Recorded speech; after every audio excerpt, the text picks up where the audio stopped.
우리 역사상 가장 크고 강대했던 나라 고구려. 그 기상을 말해주는 것이 충주 고구려비다. 이 고구려비가 발견되기까지 충청북도 지역은 고대사의 공백지대였다. 무려 1500여 년, 고구려의 잠든 역사를 깨운 것은 이름 없는 한 답사팀이었다.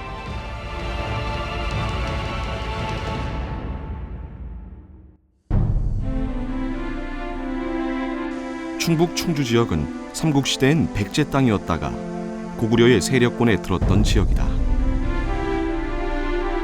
충주시 가금면의 한 작은 마을에 세워진 이 전시관의 주인은 국내에 하나밖에 없는 고구려비인 국보 205호 충주 고구려비다. 높이는 203cm, 너비는 53cm.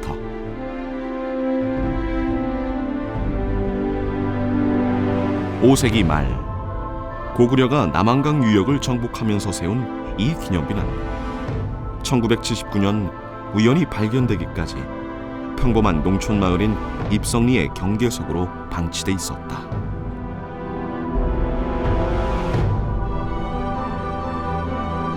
그런데 이끼 덮인 돌 표면에서 글자가 드러났다. 방치돼 있던 비석이 1500여 년의 긴 잠에서 깨어나는 순간, 그 우연 같은 기적을 만들어낸 사람들은 놀랍게도 아마추어 답사팀이었다. 1978년 이 지역에 검사로 부임한 유창종 씨가 중심이 돼서 결성한 답사팀.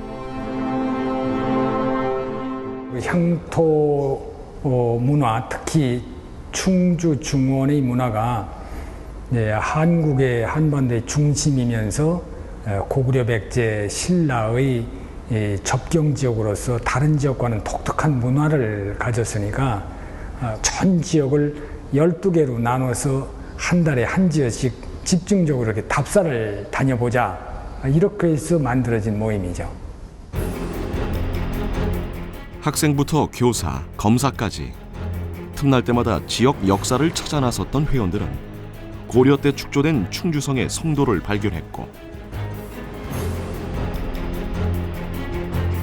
햇골산에 잠들어 있던 삼국시대 마의 불상군을 발견해냈다.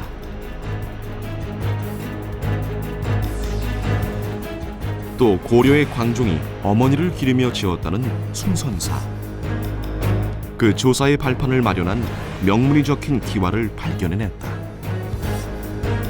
취미로 조직된 모임치곤 놀라운 성과였다. 신문지상에도 이들의 이름이 심심치 않게 거론됐다.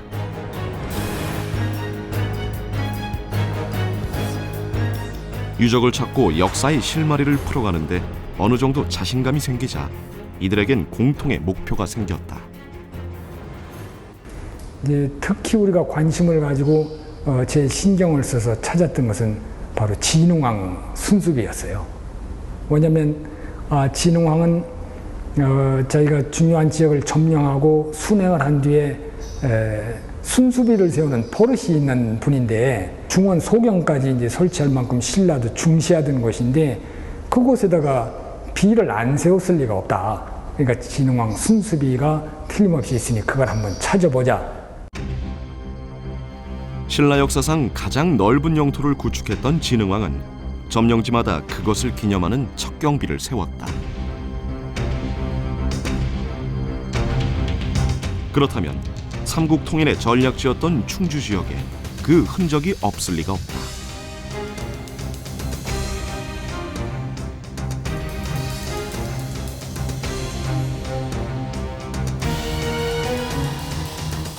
간절한 마음으로 진흥왕 순수비를 찾아 나선 여정은 1년 동안이나 지속됐다.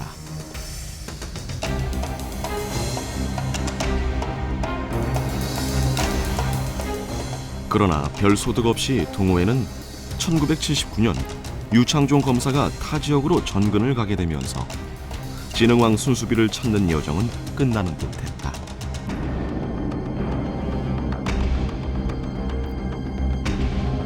때는 1979년 2월 25일 토요일. 이들은 마지막으로 송별회를 겸한 지역 답사를 하기로 했다.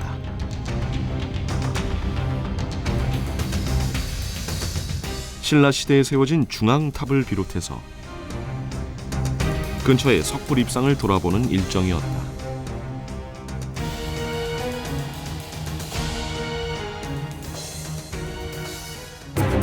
그런데 가금면 부근의 한 마을을 지나는 순간 동호회원 한 명이 갑자기 차를 세웠다. 마을 입구에 커다란 돌 하나가 서 있어 입성마을로 불리는 곳인데 그 비석이 뭔가 심상치 않아 보인다는 것이었다. 그냥 마을 입구에 그냥 방치된 대로 세워 있은 거니까 이렇게 뭐 깨끗한 비가 아니죠. 우리 일반 이제 시골에 가서 보면 입구에 뭐 큰 돌들 많이 세워놨지. 요새는 일부러도 세워놓고 동네 이름을 새겨놓기도 하는데 그런 그냥 돌처럼 서 있었으니까 논두렁에. 첫눈에 보기엔 여느 마을에서나 흔히 볼 수 있는 그런 돌이었다.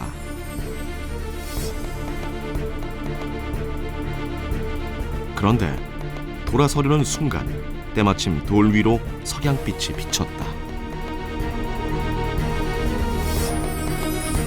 그러자 얼핏 뭔가가 드러나 보이는 것이 아닌가. 놀란 마음에 손끝으로 더듬어 보니 돌 비석 위엔 뭔가가 새겨져 있었다. 이것이 무엇일까? 탄성과 흥분이 터져나왔다. 아, 글자 아니야? 뭐 이렇게 이제 하니까 다들 뭐 잡담을 하고 하다가 그만 이제 글자가 있나 그거 뭐 들여다보는데 정신이 팔려가지고 다들 흥분을 몹시 했죠. 여기저기 부서진 데다가 이끼가 비석 전면에 덮여 있어 글자를 읽는 건 쉽지 않았다.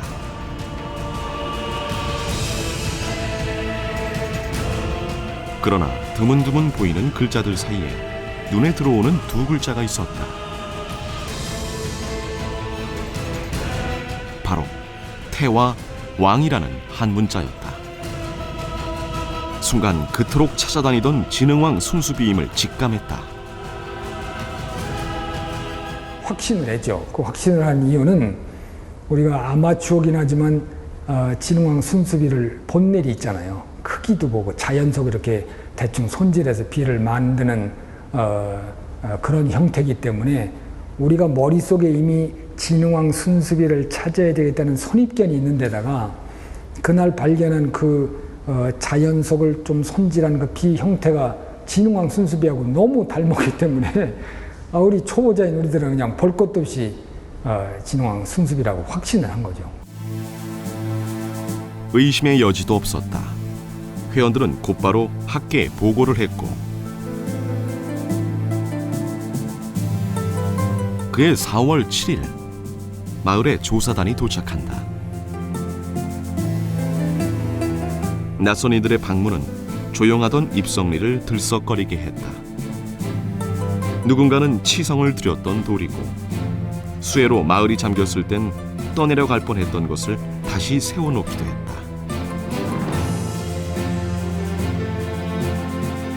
그렇게 연유도 사연도 모른 채 눈여겨보지 않았던 돌비석이 엄청난 역사성을 간직하고 있었던 것이다.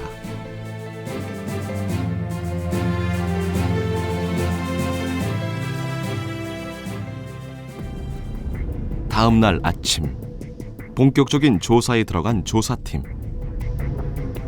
도대체 비석에 적힌 건 무엇일까?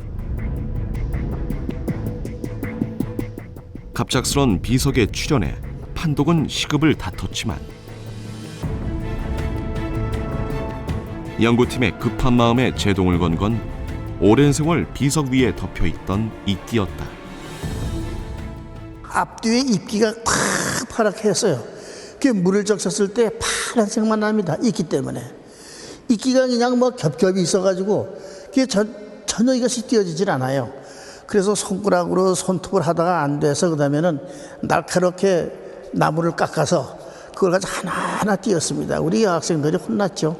하나하나 이끼를 하니까 한 번 이끼가 떨어지기 시작을 하니까 잘 떨어져요.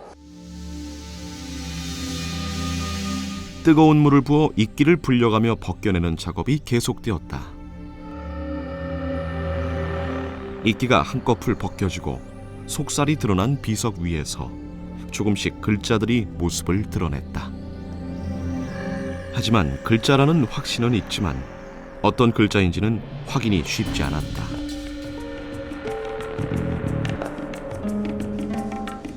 이제 남은 건 탁본을 한 후 글자를 해독하는 것이었다. 비석은 내면에 모두 글을 새겼는데 탁본을 보아도 글자의 해독은 쉬운 일이 아니었다.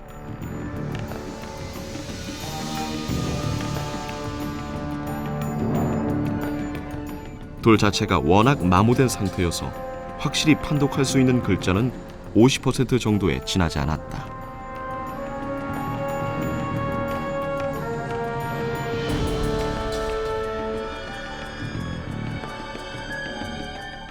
이 판독이라고 그래가지고 타병을 놓고 금방 탁 무슨 글자 그렇지 않습니다. 한참 눈을 감았다가 딱 뜨면은 글자가 보일 때가 있어요. 그리고 쭉 타병을 걸어놓고 이제 피곤하고 이제 눈이 필요하고 그러니까 가만히 이제 눈 감고 있다가 딱 깨서 확정하러 딱 보면은 그 글자가 요 글자로 딱 보인단 말이죠. 뭐 틀림없으면 동그라미 쳐놓고 또 동그라미 쳐놓고 이제 그렇죠. 보이는 글자와 보이지 않는 글자, 그리고 그 사이에 숨어있는 글자를 찾아내고 유추해내는 일. 수많은 토론과 고증이 오갔다. 그리고 확인된 글자들. 고모루성, 신라톤의 당주. 고모루성은 광개토 대왕비에도 나왔던 글자. 신라톤의 당주는 고구려가 신라 영토 내에 주둔하고 있다는 뜻이다. 그렇다면 이건 진흥왕 순수비가 아니란 말인가? 게다가 고려 태왕은 고구려 왕을 지칭하는 말이다. 이제껏 남한에서 발견되지 않았던 고구려비가 등장하는 순간이었다. 고구려비다라고 하는 증거가 고려대왕 조항, 고려대왕 이게 나오는 순간에 깜짝 놀랐죠. 아, 이게 틀림없이 고구려비다. 기록으로만 전해지던 고구려의 남한강 유역 점령을 확인하게 해주는 역사적 증거는 그렇게 세상의 모습을 드러냈다. 진흥왕 순수비보다도 더 좋았죠. 왜냐하면 고구려비라는 것은 그 당시만 해도 광개토 대왕릉의 비 하나 이외에는 없었는데 이것이 한반도에서 발견이 되고 그것도 엉뚱하게도 우리가 삼국 지역의 변경으로서 독특한 이제 문화가 있는 지역이라고 확신하던 또 그렇게 주장하던 충주 지역에서 그 비가 발견이 되니까 그 기쁨이 훨씬 컸죠. 입성리 입구에 서 있던 평범한 비석은 하루아침에 국보 205호로 신분이 격상됐다. 그 신분에 걸맞게 비석을 보호하기 위한 보호각이 설치되고 2012년 7월 전시관도 생겼다. 아마추어 동호회의 역사에 대한 관심과 사랑이 만들어낸 쾌거였다.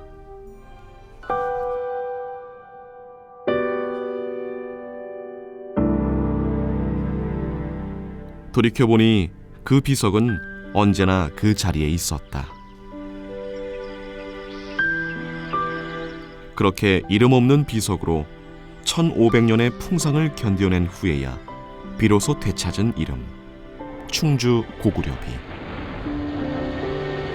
그리고 그 위에 적힌 무수한 글자들은 1500년의 시간을 건너 우리를 고구려의 힘찬 기상과 만나게 했다.